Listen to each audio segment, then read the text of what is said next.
Hello, everybody, and thank you for joining us on the Naked Perception. I was going to say the Naked Precaution for some reason. I don't know what that means. So I'm here with my boy Jamie. How you doing, Jamie? I'm good, man. Gotta speak up a little bit. Oh, I said I'm good. That's good. Nathan couldn't be here tonight. He actually had a death in his family. His grandfather died, so we definitely want our prayers to go out for strength and healing for him and his family. Sorry to hear that. Yeah. It's been 2021 has started, but we don't know what kind of year we're gonna have. Excuse me, I'm still trying to. Can you do this? I thought I did that.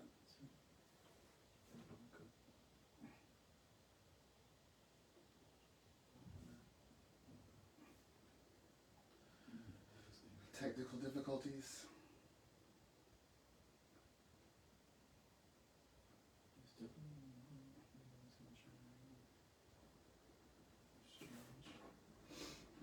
For some reason, my little iPad's not picking up. But in any event, yeah, we definitely want prayers to go out to he and his family. And we're thinking about you, Nate. So, if you need anything, definitely call upon us. We had a couple other deaths, this week. Hank Aaron died. He's a big civil rights person and baseball player. I have a couple of friends that, really took that to heart. And, it's kind of a loss for all of us, Hank Aaron was a big deal. Also, Larry King. He was a famous talk show host, news anchor person.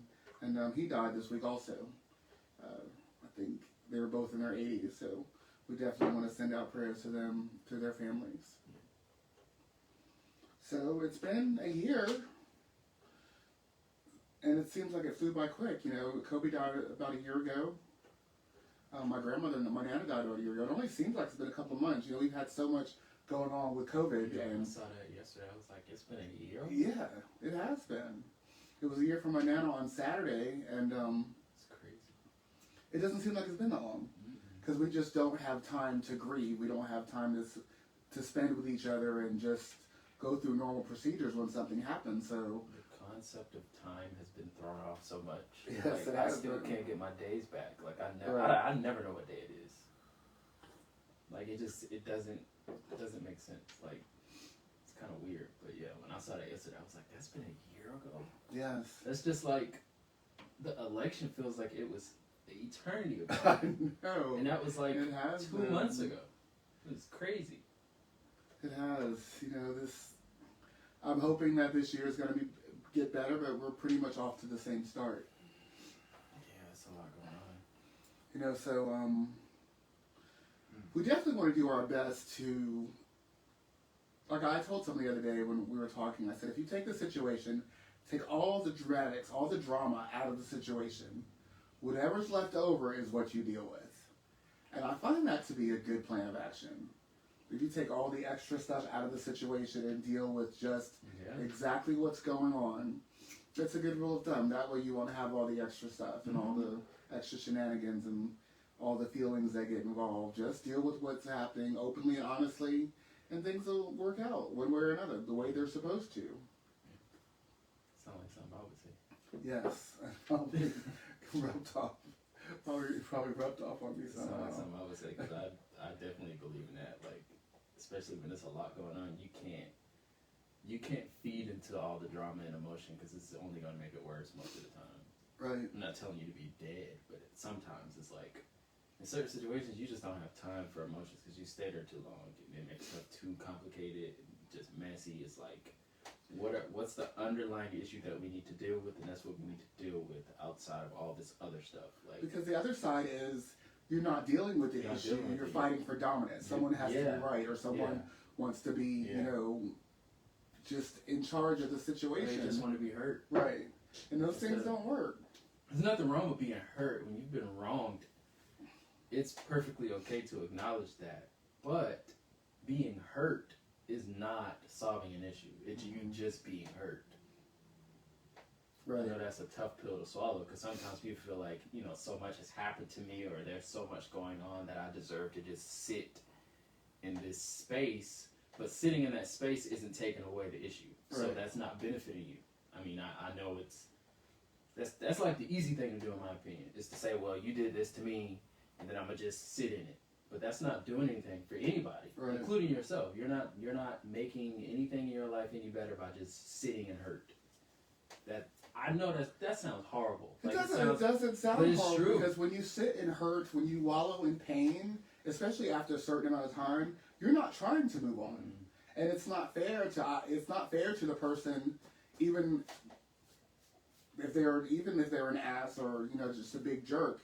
It's just not fair to sit in a situation and just refuse to move on or refuse to do anything. Right. That's kind of like saying, well, I'm not breaking up with you till I say you're breaking up with me. Yeah. Everything's bad. We're not happy. Everything's going wrong. But until I say so, you're not going anywhere. Right. And that's not okay. So we definitely want to start dealing with situations on a different level, on a more honest level. Not so much with your feelings involved, but just think about the best ending for the story. The quickest way for us to heal and move on. That's what we want. And that's kind of like, our topic today. How do we continue to move forward with everything going on and maintain happiness and find happiness? Right. Because there's a lot going on. There's a lot of people that are hurt. There are a lot of people that are unemployed. There's a lot of people dying. There's a lot of everything going on. And through all this, we still have to maintain who we are and what we want. So how do we do that? What are some ways that we can do that? I've been doing this counseling thing for a while, and I have kind of different ideas now. I realize that it's no longer my job to keep you from jumping off the building. And I used to think that it was, and it's just not anymore. Mm-hmm. My job is to give you information as much as I can, and hopefully you'll make a good decision. Right. But when you take those responsibilities off your shoulders, you have a tendency to feel better, a little bit lighter. That's crazy. Something, and I'm not saying you can't call me and talk to me about your problems or whatever, because you can.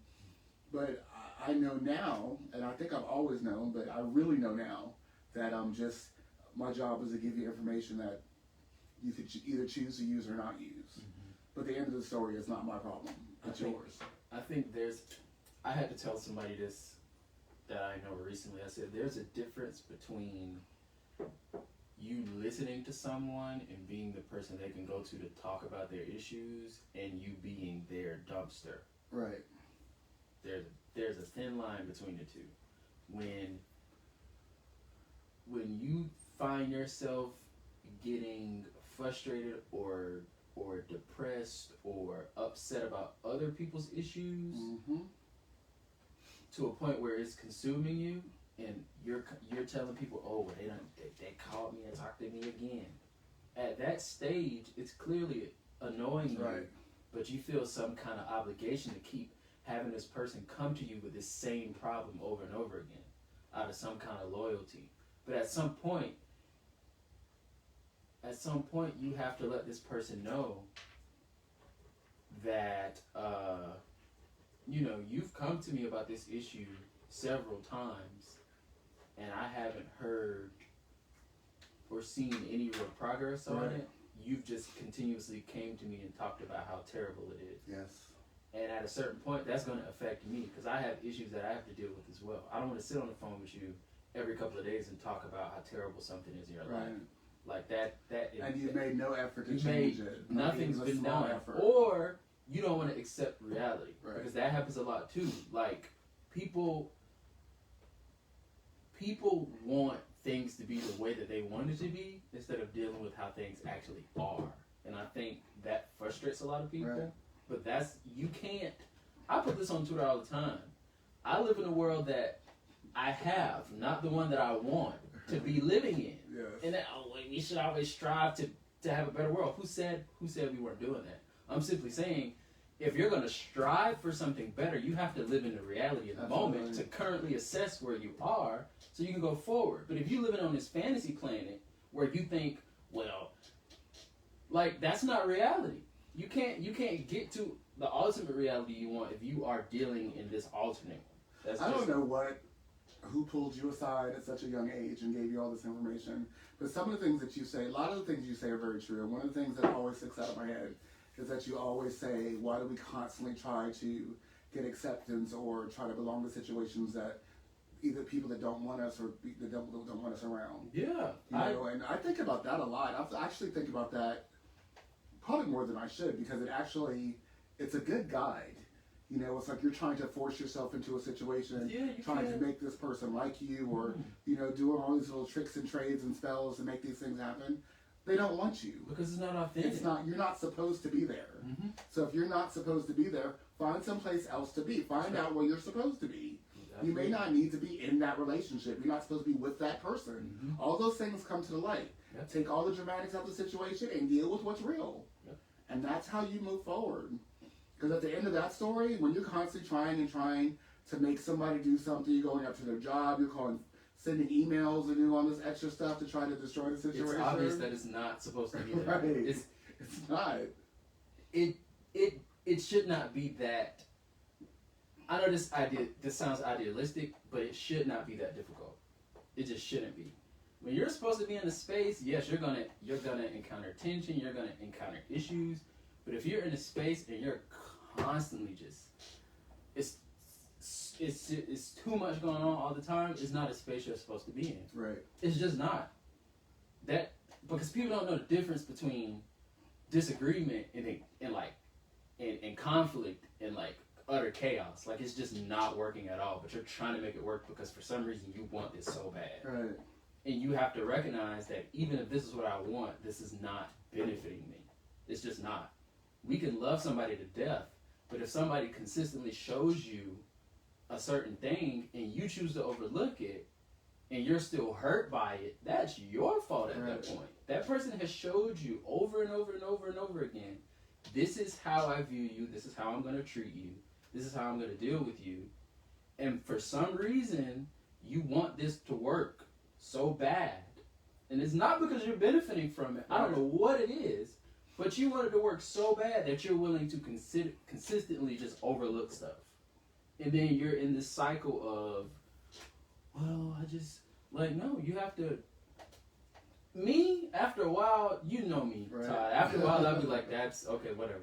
Like, I'm not about to keep going back and forth about it. And it doesn't mean that it doesn't hurt. It doesn't mean that it definitely we're not does. bothered by it. But at the same time, we're not going to keep dragging that chain around forever. I mean, you work hard for school with a result at the end. You work hard at your job for maybe a promotion or that raise. But, those things have, a small pot of gold at the end. But if you're working for a relationship or something that's just not working, you're just kind of throwing energy out the window.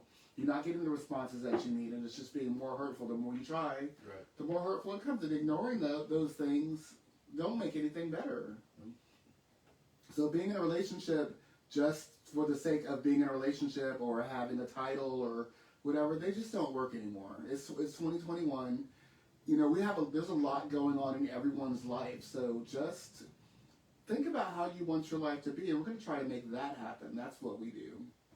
Yeah. That's what we're going to have to do moving forward, because there's just the other side of that is nobody wants to hear you bitch and complain if you're not trying to do anything about it.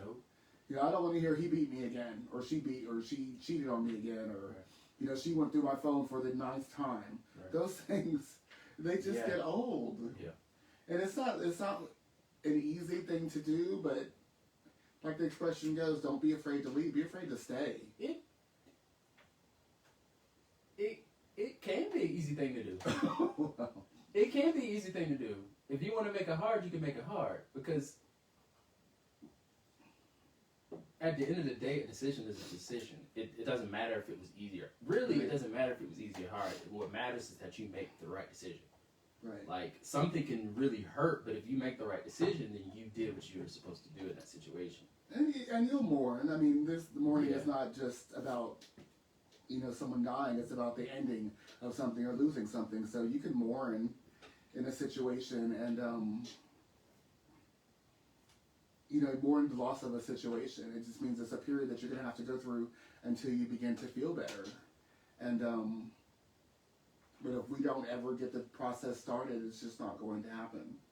Right. So don't be afraid to be by yourself. In fact, I think the most important time of your life is when you can deal with yourself by yourself.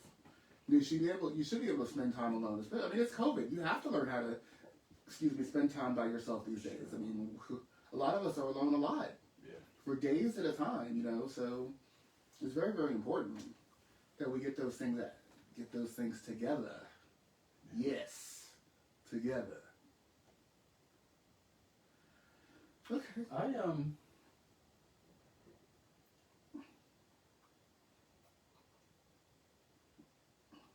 don't know. I always found it, not that there's anything wrong with having like,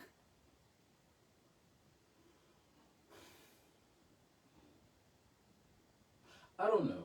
When you talk about COVID and how people need to be okay with being with themselves, I think one thing that COVID has shown a lot of people is that they aren't okay with themselves. Right.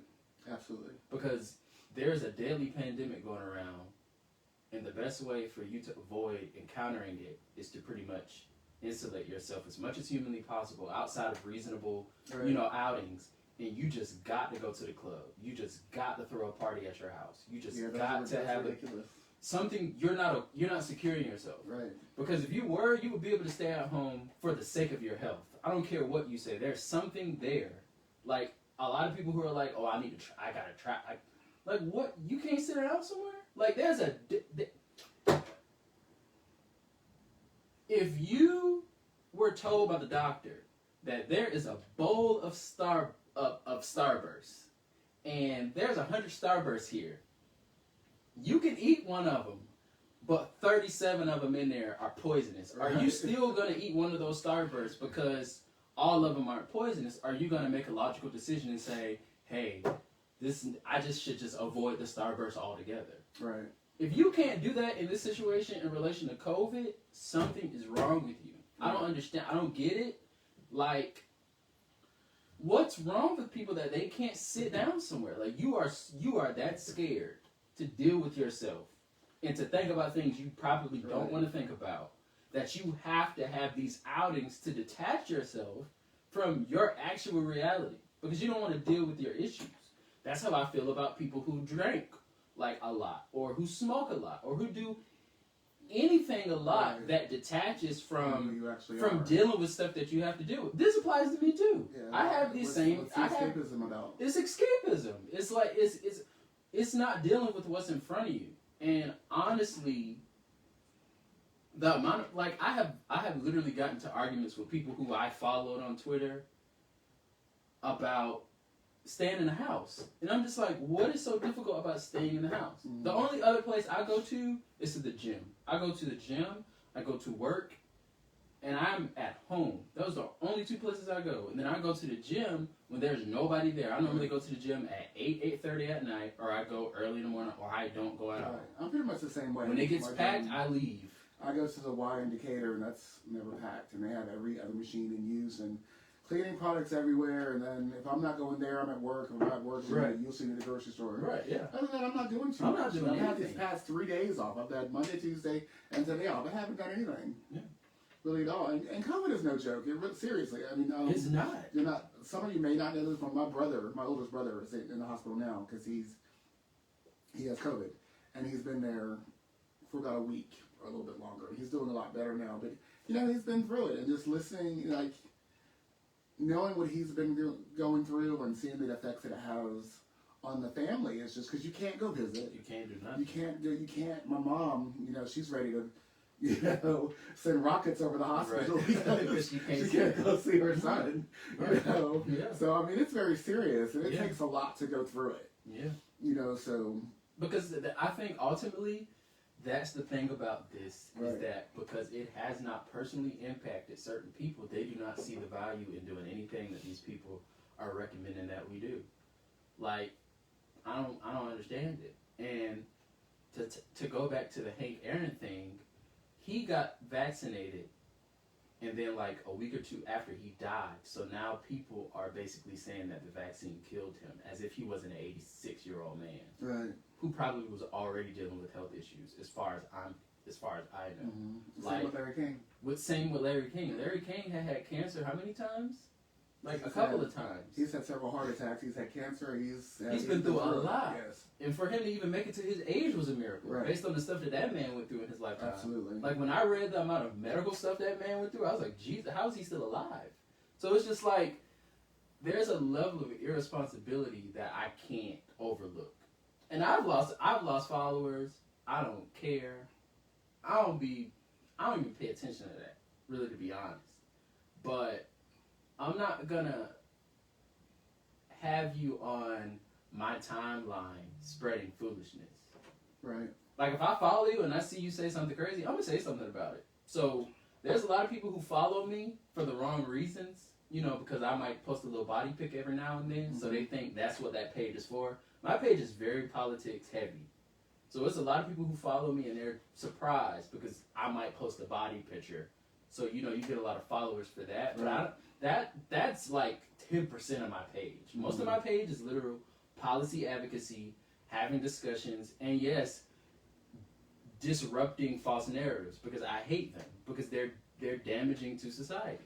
You know, when I've been watching, you know, just watching the different news resources lately, and how people responded to certain things, and you know, even with our social media and stuff, people don't want to have a conversation anymore. You know, my whole purpose to have a conversation is to learn something that I didn't know, or make sure that whatever I'm saying is factual based or true. You know, that's the purpose in having a conversation. Yeah. You don't have a conversation for just the sake of being right. Right. Yeah. No. No matter what, you're just right. No matter what evidence, no evidence based. Right. Nothing. You're just right because it came out of your mouth. You said it. Right. Yeah. I can't stand. That's I ridiculous. can't stand that. I hate that. That's crazy. Yeah. So there's the reason why that whole Hank Aaron situation bothered me is because there are people who are vulnerable, particularly in the black community, specifically, especially our elderly, who need to get vaccinated. Just point blank, period. I understand the historical context of how the medical system in this country has used black bodies to do certain things historically. Nobody's denying that. But you can't use past examples, and then you don't even represent what happened in those past examples properly on top of that.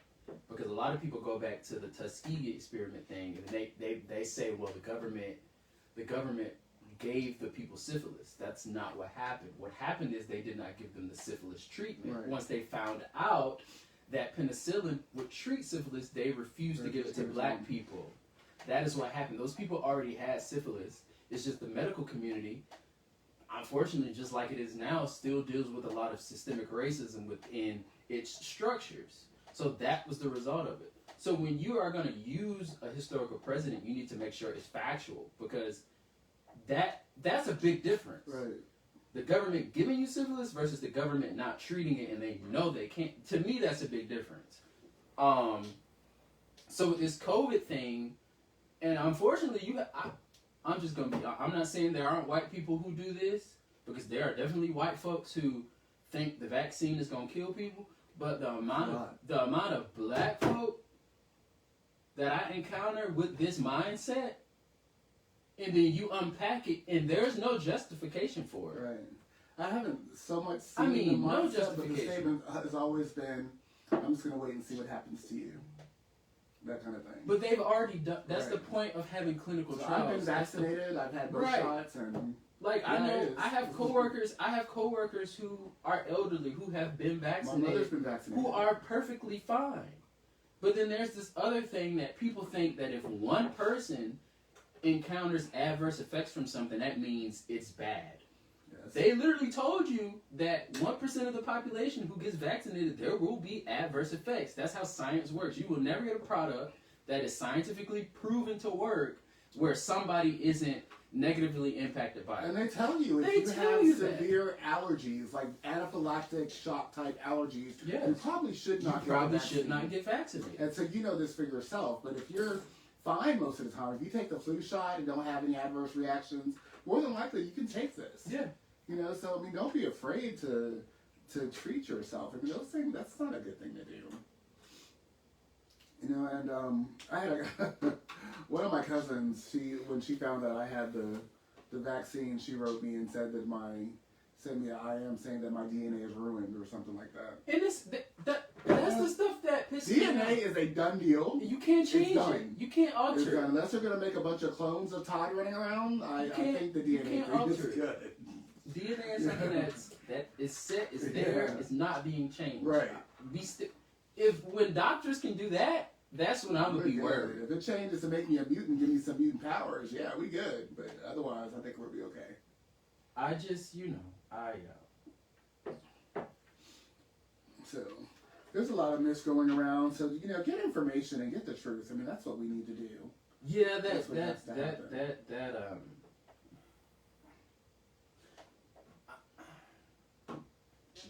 I have an issue with that whole thinking about vaccines, because it's harmful, because you are gonna have people who will die because they read some misinformation that some idiot put on their Facebook page or Twitter or sent their family or a friend, and then it done spread far and wide. Just like when COVID first started, they had the narrative going that black people couldn't catch COVID because of some kind of genetic thing we had going on. Really? Like, yes, you don't remember that? I don't remember that. Oh my, yes, when COVID first started, because there weren't a lot of cases on the African continent. People were saying because we have melanated skin, that due to some kind of chemical in our pigment, we can't get COVID. That's what was going on at the beginning of COVID. So black people was around here thinking, you can't catch it because you black. Well, that's changed now because Ghana certainly has had their, my coworkers have been telling me that some of the places in their countries where they're developing different strains. Right. Yeah. So yeah, it's gotten pretty and bad that's also the thing that we were trying to avoid by getting this under control, is that when you don't get a virus under control, it mutates. Certainly. Because it's grown so far that it's going to be able to mutate. My thing is, I don't understand the problem with having so many vaccines and not giving them out. Well, I don't know how it works. I know, like, when I got mine, it was like, you have a secret knock and everything, go behind the building and do this and do that. But, just when they say that, like, I'm just throwing out a number. Let's say you have 150 million vaccines and only 1 million people got vaccinated. Mm-hmm. That's a ridiculous number. That's a ridiculous thing. Well, as far as what I'm reading right now, which shouldn't surprise anybody, the Trump administration really wasn't.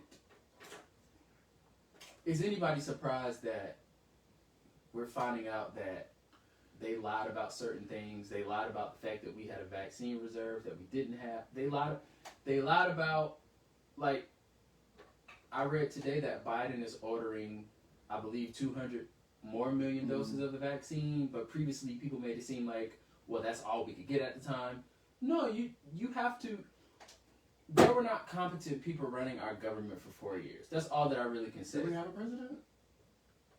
I'm trying to keep... We had a man in office who would talk and tweet, but that was about it. There weren't people running our federal government who knew what they were doing. I'm sorry. And even if they did, the person who controlled the levels of power, he made it so difficult to do your job that you literally couldn't do your job. Like Dr. Birx, the lady who was part of the COVID task force with Dr. Fauci and the other people, she talked about the other day how she would put together numbers, she would put together graphs, and Trump would go in front of the camera with graphs she had not cleared. Nobody on the COVID council, which is fucking crazy. That is crazy. You have a team of experts. That woman knows what she's talking about.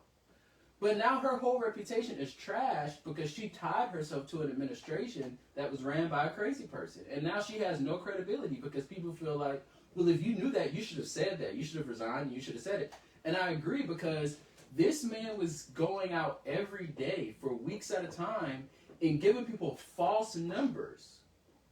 And you let him do it, and now 600,000 people are going to die. Right. Or more. You can't justify that, because the thing is, it's not like you don't know that the person's an idiot. You know. There's been so much evidence. I mean, even if he has done a few things right, and I haven't bothered to look into it because he's such a buffoon, you don't even want to look into anything that he's done the right way because there's so much ridiculousness going on.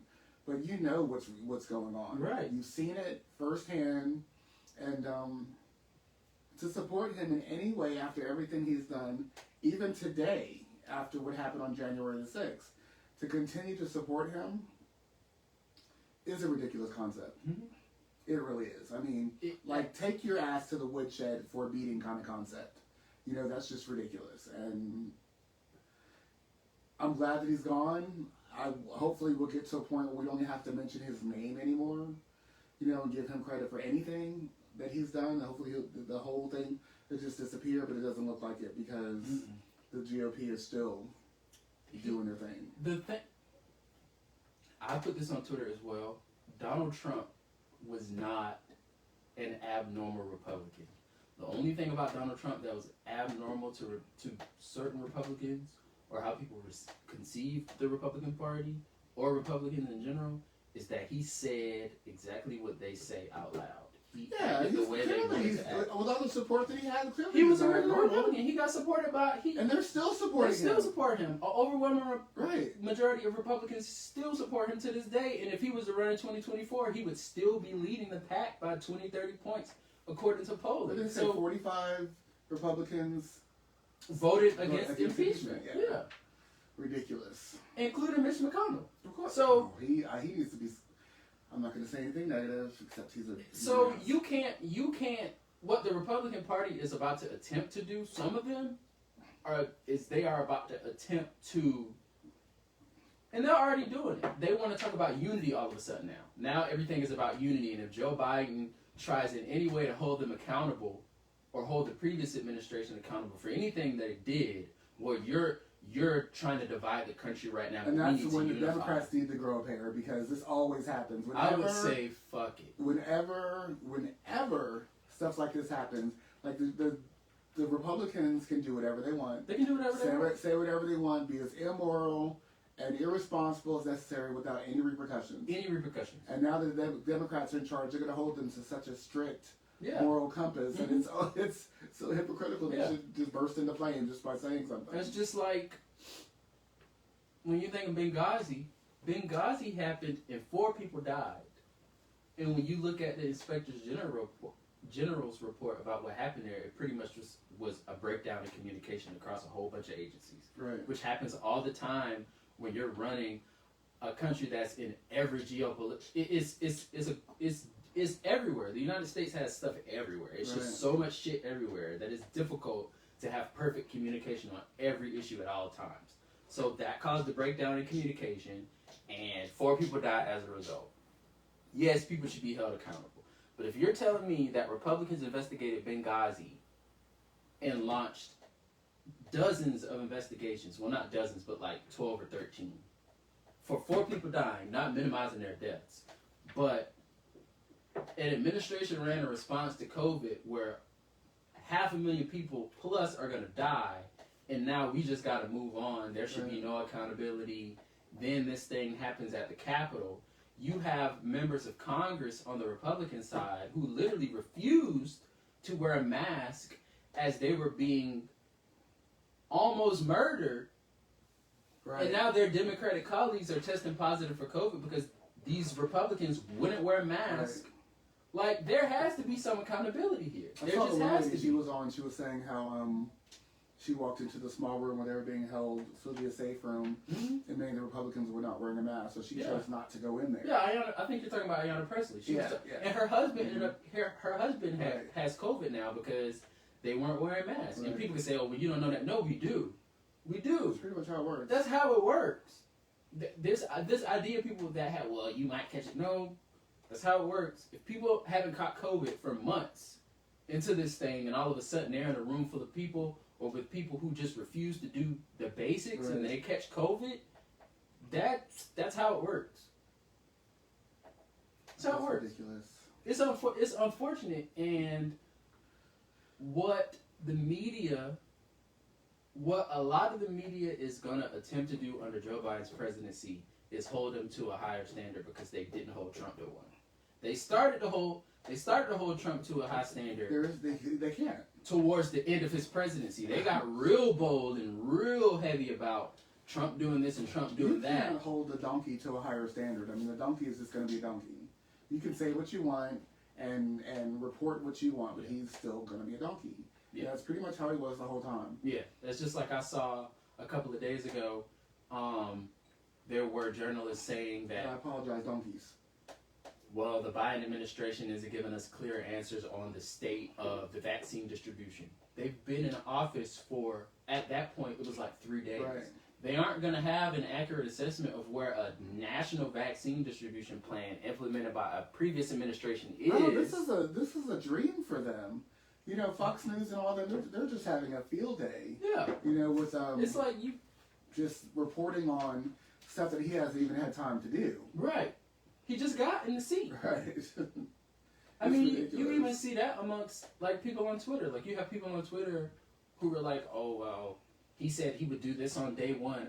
I said, you know, it becomes clear to me every day who skipped English because we know what hyperbole means. Right. When somebody says, "When I'm president on day one, I'm gonna do something," they don't literally mean on day one. It is hyperbolic for saying I'm going to prioritize these things when I get into office. They are going to be priorities. He can't possibly do all this stuff on day one. Executive orders, they go through a legal process. You have to get there's a legal process they go through. You have to get, what am I trying to say? You have to collaborate with all these different agencies that are going to have to enforce this executive order. You have to get it cleared through your legal department for certain departments to make sure that you actually have authority to do this. Like, this stuff doesn't just happen. And I think a lot of times people, I can't blame people for it because I think a lot of times politicians don't do the hard work of explaining to people how things actually work. Because a lot of people don't want to hear it. They just want to hear I can do something. If we don't start teaching people civics in this country again, we are screwed. Because does it even take civics anymore? I don't know. It don't seem like it because you really like people just don't know. And I guess you can't be mad at them if they don't know something, but at the same time, if you don't know something and you have people who do trying to advise you, and you still want to hold on to a crazy narrative like he's not doing something that he said he would do, and people are explaining to you, well, he literally can't do that immediately. There's a process that he has to go through. I wonder, those of you that have kids and children in school, do they know the preamble and different things that we had to learn? I seriously doubt it. I don't know. Because we had to say it. Because I know I took government every year, just about, when I was in school. No matter what grade I was in, I was taking government, and I felt like, okay, I know this. I'm tired of learning this. But now I'm seeing people my age, and they don't know it's 3 branches of government or what a filibuster is or how a bill becomes a law. And I'm just like, but you on here talking, you don't know what the hell you're talking about. But I don't see Schoolhouse Rock on Saturday mornings anymore, so I mean, that's where we learned a lot of it. But that's like that's the most basic stuff. It's just like, if you don't know that at this big age, Jesus Christ. That's why I always tell people, Google is your friend. Did you ever see Schoolhouse Rock? Yeah, I remember Schoolhouse Rock. I sure do. Okay. Yeah. I remember 11th grade American history. Yeah. We had advanced American history. I still remember my American government teacher in high school. And we had all the answers to all the tests the whole year. So we were. That's another thing too. I remember my American government teacher's name. Mr. Hextall. That I was going to Langston Hughes. I got a 100 in that class. Right. I probably was one of the only people in that class who actually paid attention to anything in that class. And I'm not just saying it just to say it. But you have a lot of people who get older and they complain about, oh, I wasn't taught that in school. And I'm like, excuse my language, but nigga, I went to school with you. Right. You were in class playing games, and now you're 26 and you don't know anything because you weren't paying attention. Right. So don't make it seem like, oh, they don't teach. They keep that from the black man. No, a lot of y'all niggas, y'all be playing when y'all need to be paying attention. That's just the truth. And sometimes it's like, stop blaming everybody for you not knowing stuff. Because what you want to know, you find out. And that's something that I ultimately believe in. If I don't know something, I'm going to do something to find it out. Right. When I don't know something, Todd, guess what I do? I type it in Google. I say, oh, what is he talking about? What are they talking about? I don't know anything about that. Did you watch Bill Maher last Friday? Yes. Do you remember the guy? I saw some of it. Okay, there was a guy that was on there. God, what's his? I meant to write. Was it a black guy? Yes, and he has. I know who you're talking about. He has a podcast. I know who you're talking about. I don't. That was. I completely thought about you when I was watching that. I said, "What is he talking about?" Because I almost called you. He sounds so smart. If you didn't know what he was talking about, he sound brilliant. He sound amazing. His theory of you're talking about the guy that was talking about how he doesn't put race into everything. He sounded he sounded so smart. I went and looked at a lot more of his other stuff. Right. And I said, you know what, this sounds so practical, it sounds reasonable, but it is void of any real historical context. And for a black man to sit on TV and say that race shouldn't be, like, one of his arguments was that if we prioritize vaccine distribution in black communities simply because they're disproportionately impacted, then that is basically amplifying race instead of just saying we need to vaccinate everybody. I was not totally disagreeing with him, but I guess it depends on the point of view that you're coming from, because I kind of think like that too, as far as like you make everything black and white. Black people get this, Latinos get that, and that kind of stuff, and I don't see how that's helpful, especially because if you know that a community needs something, take it to the community. But that's what it means. But that's what it means to target communities. Yeah, it doesn't mean that it doesn't always come across that way. People, like at the end of the day, people think that because to me sometimes it comes across as because you're black, you're getting less than. You're always getting less than. You're always getting more of this disease because you're black. You're getting less help because you're black. You're doing this because of that. And sometimes it's true, sometimes it's not. But we just need to if we eliminate all that and just give people what they need, we won't have to even have these discussions. Correct. So that means you have to deal with systems that Yes, I know, James. No, but I'm saying, because I totally agree with you. I wish we could get to a point in society where that's not even a thing. It's just people are human beings. They deserve basic decency. Okay, so the thing is, I keep hearing, the past few years, I see people come on television and they're like, well, I don't see anybody that looks like me, or, I see a lady that's promoting the Tyler Perry, I can hire people that look like me, that kind of stuff. That wasn't always the case. That's a new concept. Like, you didn't grow up thinking, you don't see anybody that looks like you, you kind of taught that. And then, like, when you say, nobody looks like me, and then, you have the media that's always throwing the negative aspect of groups of people that look like me. It's like, how do you have to be, first of all, you have to be an intelligent, strong individual to navigate through all that madness. And it's hard to do. Because when you say, I want to see people on TV that look like me, and all you're seeing, as a black man, you're seeing like deadbeat fathers and drug dealers and people going in and out of prison. There's an upside to the push for representation. There's also a downside, because you aren't always the one who decides what kind of representation you're going to get. And the people that speak the loudest are not always saying the right thing and are always the best examples. Right. So I agree with that, but I think when people push that sentiment generally,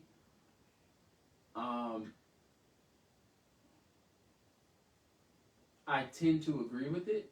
It's not always necessarily the truth, but I tend to agree with it. It's just like, for example, how many TV shows, outside of the Cosbys, before the Cosbys came around, how many TV shows did you see of black successful families? Before the Cosbys. Before the Cosbys. The Cosbys were like 90s? Late 80s, early 90s-ish. Like, there was, I've actually been noticing, like Cosby Show, A Different World, Fresh Prince, the Damon Wayans, my wife and kids. Oh, My Wife and Kids, yeah. Yeah, and there was Full House. Yeah. Not Full House, Family Matters. Family Matters. All the shows that were around during those were not ratchet ghetto shows. They were either successful or your average middle class, black families. They were good role models. But the point there is that people had to push for that to be even in media. Like the Bernie Mac show. Yeah, Bernie Mac. Bernie Mac, that's one of my favorite shows ever, because I think it showed the complexity of the black community, because he had a sister who had kids. She ended up being a drug addict, so he had to take them in. But it wasn't portrayed in a way where we disparaged his mother. Right. Like, he took his sister's kids in. He loved them, clearly. Like, it wasn't... It was... You felt like you knew him, right? But it also portrayed a different side of black families. Like, he wasn't beating them all the time. Right. He did believe in physically beating them with a belt. But even when he did it, he would have his moments where he was like, I'm learning this isn't the only way I can discipline my kids. Because I remember this episode where he gave Wanda this belt for the first time, and she was just around the house just, like, every time they didn't do something, she would just slap the belt. Right. And, like, it got to a point where the kids was like, is she actually going to beat us with the belt, or is she just trying to scare us? So Jordan, he tested her. Long story short, the boy ran into the wall, hit his head, he got injured. So Bernie Mac was like, there's a balance here. Right. You can't just be intimidating them, and then stuff like this happens, like you took it overboard. So I think it's like... I actually spoke to him. He came to Pensacola to do stand-up, and he does a lot of the stand-up from his shows. Mm-hmm. So he was actually talking about the little gay nephew, and then he was going on and on about that, and... we were in the front row, we were watching it and everything, and then we talked to him after the show. And, I guess the girl that with us told him that I was gay or whatever, and he was just like, "Man, I'm so sorry." How he talks. He was like, "Man, I'm so sorry. I hope I didn't defend. I can't do how he did it, but it was so funny the way that he did it." But then he went on to say that if you don't talk about things, you don't get any information. Yeah. If you don't ever say anything wrong, you'll never be corrected. So those kind of things become really important. Yeah. And I told him that you didn't say anything at all at any point that offended me in any way. When people have good intentions. Right. When people are being disparaging versus basically saying, this is something I don't understand and I'm trying to understand it. There's a difference. Right. Like, you have people who are just vehemently opposed to stuff versus saying, this is how I think of it now, and I'm trying to at least change the way I view things or to learn something. But something else that happened, I saw a lot of advertisement for this pearls and sneakers or Chucks and pearls that had to do with the Vice Kamala Harris. Yeah. And I think that's I still didn't get the concept, but because I didn't do much research into it. So, like, she's a... AKA. It largely has to do with, like, black Greek culture, meaning, like, sororities and fraternities. Mm-hmm. And then, like, I think in her particular fraternity, pearls is a sign of, it represents a lot of things. Also, generally speaking, like, I think that's pretty much what it was. It was just, like, basically a means to basically show representation. Because I'm cool with that. My point by bringing that up was... You have representation at its almost its highest level. Mm-hmm. You celebrate it for a few days, but you can't hold on to that feeling. It's like if you're being. I just feel like if you're going to even celebrate it at all, you should use that concept and just continue to be a lady, continue to prosper, and continue to show yourself as a black woman in a particular light. As far as, how you represent yourself. Mm-hmm. Instead of being, I don't know what the word is, and it's certainly not everybody by any chance, but there's a lot of ratchetness going on, a lot of ridiculousness going on. Yeah. I feel like if you're going to step out there and represent that, then you need to remember that. Sure it's a daily thing. Yeah. Instead of just saying, oh, Kamala won, so now I'm trying to present this level of sophistication, quote unquote. But that's and that's the kind of stuff that irritates me. It's like I see you do that, but then 7 days later you're right back to whatever it is you were doing before that wasn't working. And I think that over the years I feel like black people have had there was a time period we've had such a high standard, like a self-esteem, even when things were bad. Yeah. In the 50s and stuff, those people carried themselves on a different level. They had more respect for each other. They treat each other with respect. They weren't robbing and killing and killing each other within the community like it is now. Because they didn't have anybody else but themselves. So they recognized that and they treated themselves accordingly for the most part. Like, back then, when black people literally weren't allowed into white society, they didn't have a choice but to create their own. Yeah. So that came from being forced. If the only other persons I can do business with are black folk, because ain't no white people patronizing my business, I can't go and do certain things within white society, then I'm going to do certain things a certain way. So even further along, you know, I feel like we've learned a lot of bad behavior. You know, I think about my parents and their friends and the parties that they used to have. They were all really nice and classy, and you know, growing up around that. You know, my parents and their friends, they were all just really nice, classy people. You know, they held their kids to a higher standard. You know, I don't feel like that goes on too much today. That's a very interesting conversation. I'm not necessarily on either side of it. I think there's a fine line to walk with that conversation, because there's definitely a fine line. Yeah, there's so many dynamics that go into that. So, but but you know what? It doesn't take, and if for no other Good Times. Remember Good Times? You ever watch Good Times? Mm-hmm. They didn't have a lot of money. In fact, they never had any money. They were like, it was probably like very poor all the time. All the time about everything, you know. Yeah. And they still held their kids to a certain standard. They still, you know, even they kept their house clean. They just kept everything. Even on their saddest, worst times, they kept everything to a certain standard. And I wish we as a community could do that. Mm-hmm. You know, I don't know how the answer to change that is probably not going to change. But I mean, there are some that do. But I just feel like as a community, if we want to talk a community, then that should be one of our goals, to get some of that back, to get some of that pride and consistency back, and not just have to worry about certain things. Yeah, I don't know. I don't know. I feel the same way sometimes, and then I get into arguments with people about that. Like, and what did they say though? There's just certain things that there's a concept of respectability politics. I know I've talked about this before, but there's some validity to respectability politics. Respectability politics basically is this idea that a lot of the actions and behaviors that black people exhibit are rooted in trying to appease a white structure. So they deem certain behaviors more acceptable as long as those behaviors give them access to whiteness or white institutions, or gives them some kind of advantage within white society, broadly speaking. So for example, black people used to straighten their hair. They would put perms in it, like in the 50s and the 60s, to straighten their hair instead of wearing it how it naturally comes.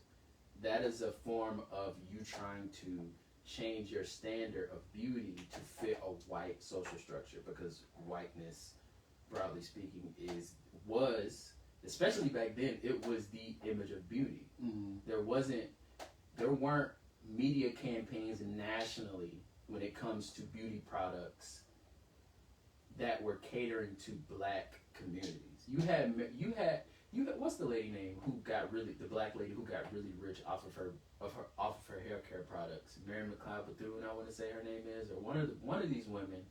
I can't think of her name, but you know who I'm talking about. She was one of the first black millionaires during a time period where black people pretty much weren't allowed economically to get to that point. It's because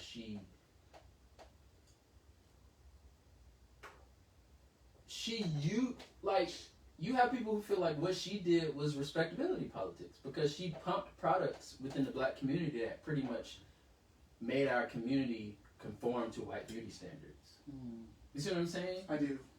Yeah, because instead of saying, you know, embrace how you naturally come, which is not straightened hair. For some people, then you have some black people who have more straighter hair, but for the average black person, their hair isn't going to be straight. It's not going to be silk pressed all the time. You're going to have kinks in your hair. So to see beauty campaigns ran with, you know, you need to perm your hair. Well, why do I need to perm my hair? Because it'll give you greater access to institutions that you wouldn't get if you walked into there with an afro. Right. I was going along more lines of behavior and less cosmetics, but I know what you're saying. Yeah, but even with behavior, there are certain behaviors that are normal within black culture that if you do it in a white setting, it would be seen as ghetto. You see what I'm saying? Mm-hmm. The way that we speak, our natural colloquialisms, meaning the way you speak within your community. There's English is not a real language. I know that sounds crazy, but English is a compilation of the way you said that word. What? English. English?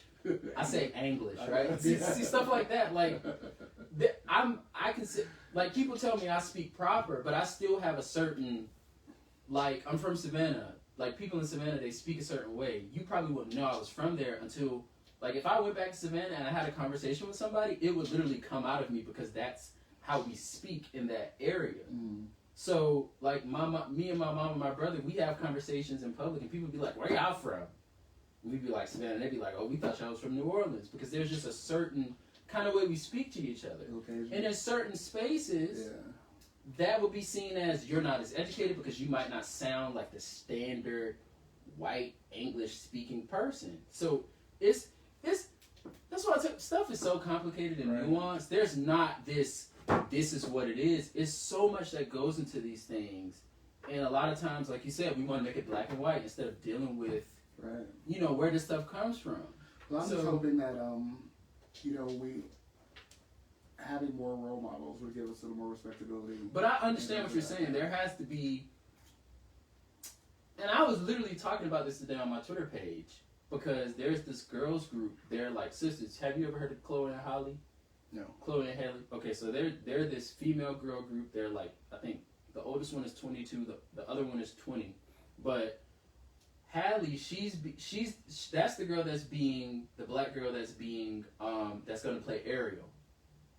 You know, in the Disney remake, mm-hmm. That's the one that's going to play Ariel. And then her sister, but they're a girls music group. They've been doing it for a long time. She played Ariel. No, she's going to play Ariel. They're making it. Okay. They're in the process of making it, but because of COVID, it hadn't come out when it was supposed to come out. I thought they did that Tuesday thing that came on television. I thought that was that's not what. That was something else. Okay. But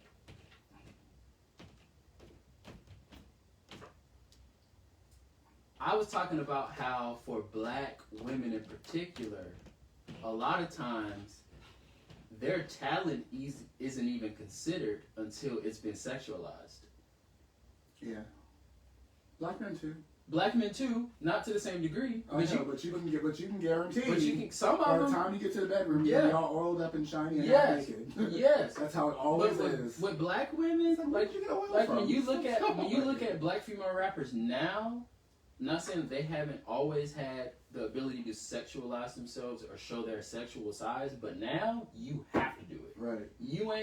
You're not getting the same kind of mainstream success being a Queen Latifah right now. Right. You just aren't doing it. Clothes on and hats. And I am not saying that there's anything wrong with a woman expressing her sexuality. But what I am saying is we have to grapple with how black women oftentimes are forced to over-sexualize themselves just to gain any kind of attention, as opposed to white women who might make pop music who don't have to do that. Right. They might, have their little leg out or show their bodies, but they're not over-sexual. They ain't rapping about their vaginas all day long. That makes sense. And I'm going to write that down because that's something we're going to talk about on a later show. Because what happened is there's this thing called the Busted Challenge where it's just look up the Busted Challenge. It's basically, you're a woman. You walk up on camera with regular clothes on, and then you transform to like your sexy side, and then you like twerk on the floor to a beat. I think I saw that. I didn't get it, but I saw it. One of the sisters in the group, she participated in that challenge, and now all of a sudden, everybody is talking about them. They put out an album last year that people barely paid attention to, and now all of a sudden they're talking about how great this girls group is because one. The album is more sexual in nature as far as themes are concerned, and now one of them is showing her body more than the other. One of them is more curvy than the other. The younger one, she's more of a petite kind of girl. She's not as sexual as her sister. So now they're comparing the two, saying Chloe needs to go solo. Holly, she just needs to do her acting thing. And they both are amazing artists. Right. But I'm seeing this dynamic work where the only reason why this girl is getting more attention is because she's sexualized herself now. Before that, people was talking about how boring their music was. It wasn't relatable. It wasn't mature enough because for them. They don't care about the music. They don't care about. They care about is sex. They don't even care what they can sing. They can auto-tune them as long as they're showing their skin. And people were arguing me that I don't think they were boring because they weren't sexualized. I said, so what has changed about them? I look at Chris Brown. Like I love a lot of Chris Brown's music, but not any of the nasty stuff that he sings. He has some really all of his good all, stuff. all of his music that's cool. All of his music that's relevant now is about sex. Yeah. That's what it's about. But if you buy the CD, there's a lot of stuff. There's a lot of other stuff on the CD. Like it's really, really but good. what gains people's attention when it comes to black artists across the board, I'm sorry, is we talking about sex or we're talking about violence. We can't talk about nothing else that gains mainstream success. Okay, I want to get this in before we go. I saw two things. The first one, Stairway to Heaven. Are you familiar with that song? It's a song by Led Zeppelin a long time ago. Anyhow, I saw my friend Marky put up something on Facebook today. Mary J. Blige is doing a remake of Stairway to Heaven. If you're familiar with Stairway to Heaven, just listen to it. Is it an album? Stairway to Heaven is a song. It's just one song. It's one song. It's by Led Zeppelin. It came out, I don't know, years and years ago. But it's a beautiful song. It's a classic rock song. Mm-hmm. So I watched the video today. Mary J. Blige was redoing it with a whole bunch of really good artists, good musicians. The music was amazing, and I'm just not feeling her singing that song. Like, not that she doesn't sound good, because she sounds amazing. Mm-hmm. But that particular song is just so. That genre might not be right for her voice. Right, and I'm listening to the comments that people are saying, and I'm wondering if they're hearing the same things I'm hearing. Because somebody like, I could expect that from like a Tina Turner, because she's kind of a rock. She has that voice. Yeah, she has a voice. Mary that J fits is just that. like. Mary J has a more R&B soulful voice. Yes. That's the lane. Not saying that people can't go outside their lanes, but if you don't, there's just certain voices. Like Miley Cyrus, if you listen to her the latest album she released, I'm like, this is what you should have been doing instead of trying to be a black woman and appropriating hip hop. That's your lane. Yes. It's just certain things that you are more fitted for than other things. Everybody don't have the ability to sing rock music. Right. It just don't. It don't even sound right. It's kind of like. To me, it was kind of like Patti LaBelle trying to sing rock. It's just like she hits these notes and holds these. It just didn't. It ain't in you. It's just not there. It's not in your gut. She had the look like she was, behind the glasses and sunglasses and everything. But yeah, I understand. I'm just not feeling it. Yeah, everybody covering songs don't sound right. It's just because something you should just leave alone. Yeah. I mean, some originals you should just leave alone. Yeah, everything don't need to be remade. That's how I feel with certain movies. Don't make a third. Just leave it. Like I wasn't even happy with Still Magnolias. That was like the worst. The first one. It's okay. I was like, what is he talking about? Still Magnolias was a Southern movie, and that Dolly Parton, Olivia DeCongas, Sally Fields, a bunch of white ladies did in the 80s, and it was or 90s. It was a really, really good show. Mm-hmm. Really, really good movie. Julia Roberts was in it. Beautiful, beautiful movie. Mm-hmm. Very sad, make you cry, make you laugh too. And then early 2000, they made the same movie with black women. It had like Felicia Rashad, Queen Latifah, a bunch of people in it, and it didn't work. It didn't work because first of all, black women don't act like that. So for them trying to play that role, it came across as bad acting. Because it's not culturally the same. Right. It's just a different culture. Yeah. It's just not. So that was an epic fail. But the original was such a classic. Mm-hmm. They tried to do the same thing with Beaches. That one had Bette Midler and somebody else, and it was just an epic fail. It's just like I watched briefly the remake of the second Jumanji with Kevin Hart and The Rock. I was like, what is this? This is ridiculous. This is horrible. It was horrible. Both of them are corny. Jack Black is. You put Jack Black, Kevin Hart, and The Rock in one movie, and it's going to be horrible because they have a particular kind of humor. Right. And their particular kind of humor in the same space is the corniest thing I've ever watched. I was like, I don't know. And that movie made so much money. That movie made over $1 billion. And I don't know who went to see it because I watched 5 minutes of it and I changed the channel. It's like the second Independence Day they made. Horrible. Yeah, it was bad. It was really bad. With the younger guy. Yeah.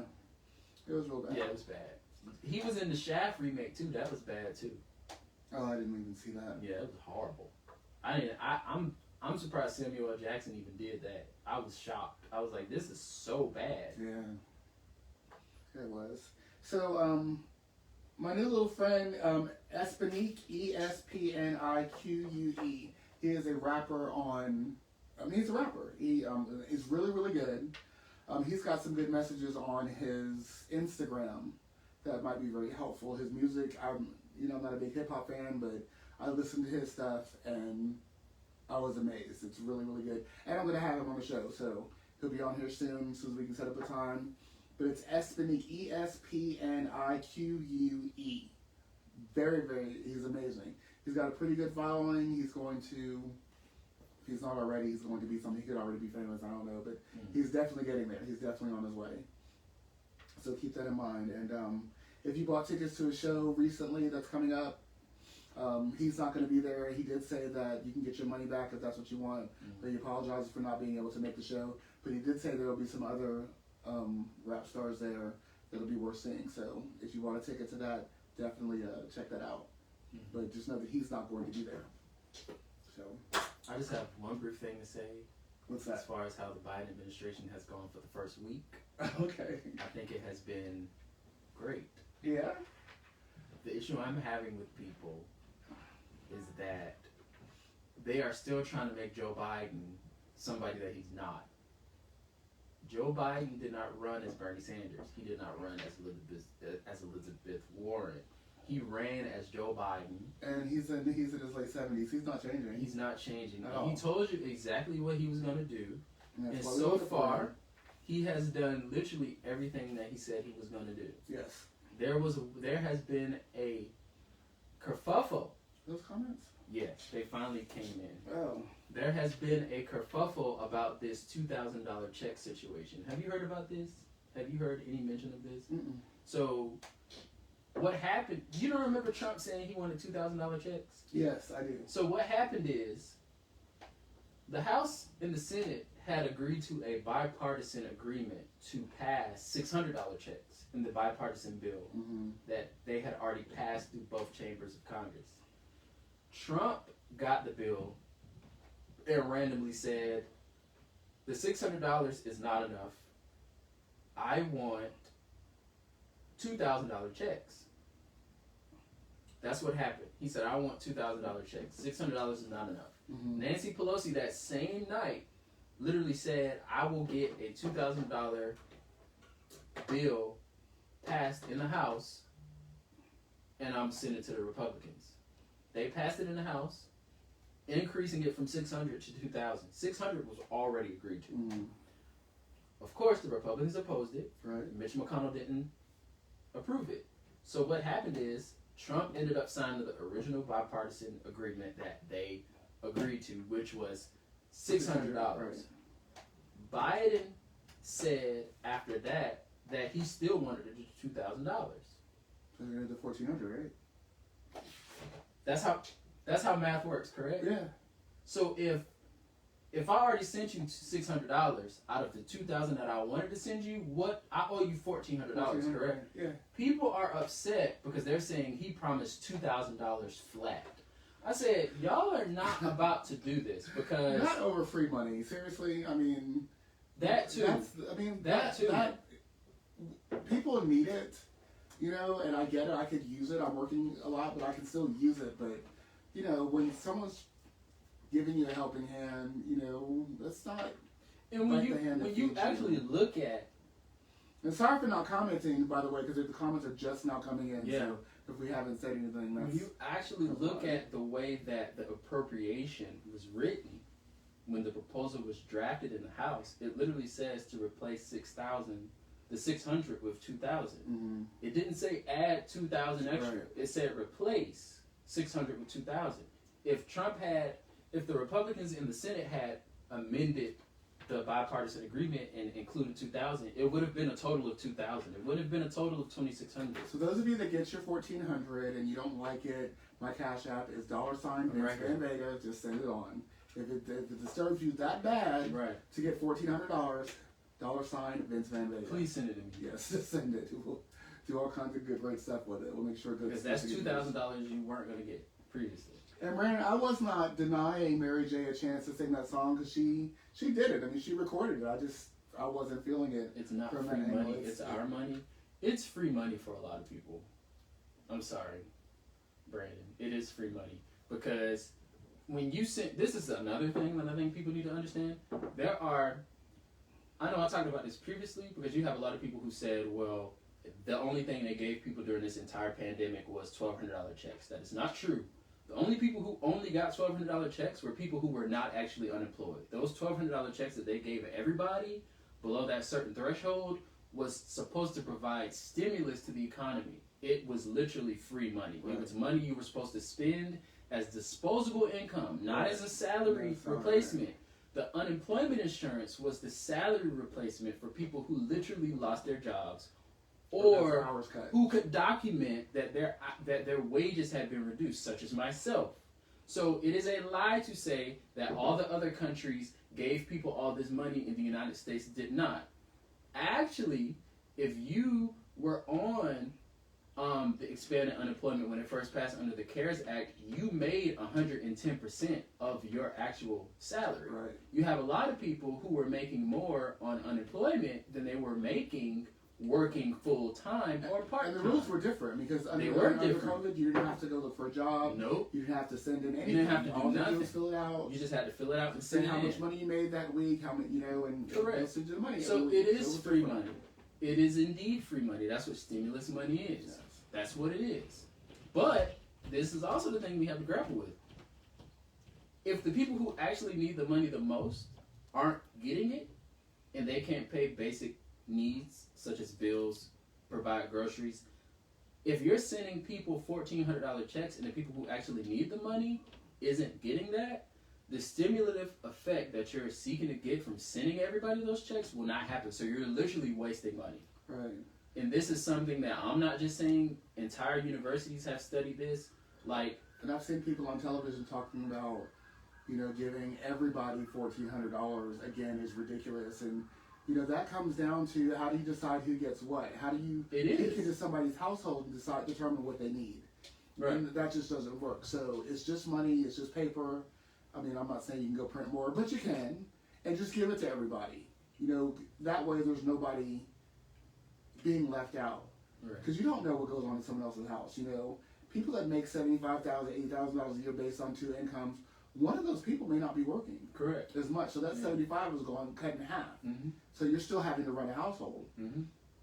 Even like with me, if I'm supposed to get a certain amount of hours each week and I'm not getting those hours, where's that money going to come from? It's not, Brandon, it's not an advance payment of your tax refund. That's no, not it's not. True. I've already filed my taxes for the upcoming year, and I don't owe the government any money because I received $1,800. That is something that has been repeated. That is not true. That's not true. Stimulus money is never owed back. It is literally money they give you as disposable income. You have to account for it to make sure that you received it. But when I just filed my taxes, I didn't owe them a cent back because I received stimulus money. If it were like that, they probably would have taxed it. They would have already taxed it. And they haven't. They'd give you an opportunity. They would have taxed it if it was going to be advanced because that's how it would work if you owe the IRS money back at the end of the year. Right. So that's not true.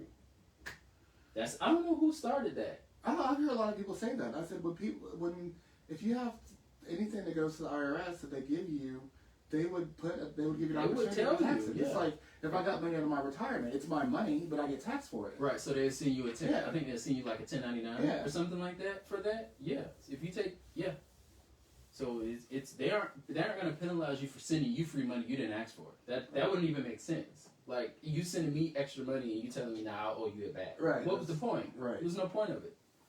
Right. So, with that being said... I'm sorry, Brandon. You know how I do. I ain't trying to, my bad. We love you, Brandon. Yes. Just for the peoples. Don't want to leave them astray. For the ones that don't know. Yeah.